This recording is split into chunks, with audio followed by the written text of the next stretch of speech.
I'm Nicole, and this is Dylan, and we're from a Throttle Company in Columbus, Ohio, and this is You Asked For It, where we ask questions from the internet that range from silly to serious from a variety of sources. This one's from Google. You should have been doing the intro the whole time. Okay. What makes Moto Guzzi special is this topic. Ready and go. That's the question? That's the question. The answer is easy. It's character. Wait, where character? I was trying to go the right direction for the reading. We joke about it when people say it's sort of the Moto Guzzi reviewers drinking game, but it's got a ton of character. The engine rocks to the side. It's sideways compared to most bikes, and it provides character.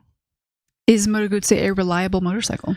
Very. I know this sounds funny, and we haven't always been Moto Guzzi dealers. We haven't always known much about Moto Guzzi. In the last 2 years, we've learned a lot.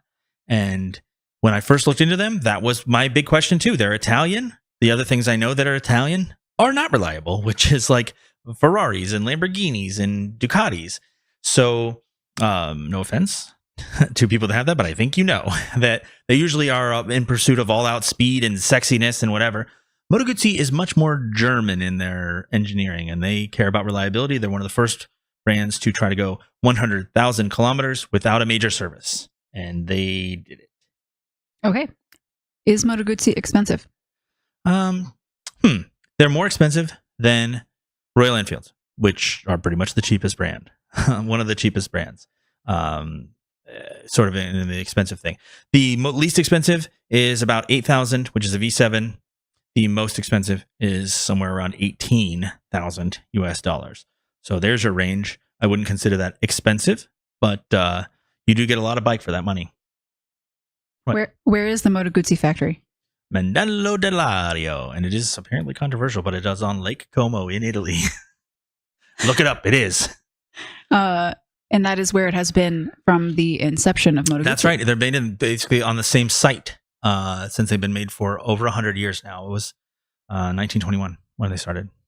Is Moto Guzzi shaft drive?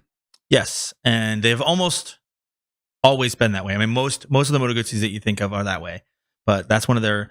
This is how I think about Moto Guzzi. I talked about character, but they think they got it right, and they don't care how anyone else does anything. So they just think that's the best thing. Chain drive is for the birds, and shaft drive is the best, and it's especially good because they have two different adventure bikes now. They have the brand new Stelvio, and they have the V85, and an adventure bike where you're driving across the country, or a sport touring bike like the V100. Mandello. So the question next one was, does Moto Guzzi make a touring motorcycle? Well, they do. They make a sport touring and an adventure touring, and it's both of those, V100s, Stelvio and Mandello. And they are great. Are Moto Guzzis easy to maintain? Yes. They're getting less easy to maintain. I know that sounds like a weird question and maybe controversial, but Moto Guzzi is owned by Piaggio, which also owns Aprilia, and so a lot of that Aprilia stuff is getting integrated. Modern emissions dictates that you have to be sort of water cooled and things like that. That makes things a little bit more complicated. And being European, they want you to get it serviced at the dealer. And so some of those things are dealer only. But traditionally, yes. Anything but the brand newest, definitely yes. Newest, pretty easy, especially with the shaft drive. But not the easiest. Final question. Why ride a Moto Guzzi? This is a tricky one, but I think that it's not something I can put into words. You have to experience it for yourself. So go take a test ride at a dealer or us or something, ride a friend's. But if you rode that yourself, then you would know the answer. It's just, you have to ride it yourself. Agreed. And y'all asked for it. You're supposed to high five. Don't leave me hanging. I would never. Maybe.